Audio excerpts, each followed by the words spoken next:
Break બાદ હવે આગળ વાત કરીએ તો છોટાઉદેપુરના કવાંટના તોરખેડા ગામે સારા રોડ રસ્તાઓના અભાવે વધુ એક મહિલાનું મોત નીપજ્યું હતું।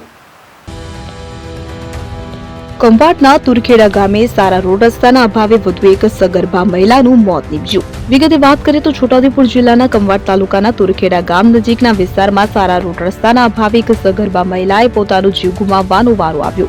ગુજરાતનો સરહદી જિલ્લો છોટાઉદેપુર કે જેમાં કંભાટ તાલુકાનું તુરખેડા ગામ નર્મદા નદીના કિનારે અને મધ્યપ્રદેશ મહારાષ્ટ્ર રાજ્યની સરહદે આવેલું છે, પરંતુ આ ગામમાં લોકો માટે નથી રોડ રસ્તો કે નથી શિક્ષણ આરોગ્યની સુવિધા। આ ગામના લોકો કુદરતના ભરોસે જીવન જીવવા મજબૂર બન્યા છે। તેવામાં કંભાટ તાલુકાના તુરખેડા નજીક એક સગર્ભા મહિલાનું મોત નીપજ્યું છે। ખૈડી ફળિયાના મણસીબેન રાજુભાઈ નાયકને પ્રસૂતિની પીડા ઉપડતા રસ્તાના અભાવે સાવદા ફળિયા સુધી જોડીમાં ઉચકીને 3 કિલોમીટર ચાલીને હોસ્પિટલ ખાતે લઈ જવામાં આવી હતી। જો કે રસ્તો ખરાબ હોય કે જેથી સાવદા ફળિયા સુધી પહોંચતા સમયનો વ્યય થયો હતો અને સારા રોડ રસ્તાના અભાવે મહિલાને જીવ ગુમાવવાનો વારો આવ્યો હોવાનું ગ્રામજનોએ આક્ષેપ કર્યો છે। ગયા વર્ષે પણ તુરખેડાની એક સગર્ભા મહિલાનું રસ્તામાં જ મોત થયું હતું, ત્યારે હવે રોડ રસ્તાના અભાવે વધુ એક મહિલાને મોત મળ્યું છે।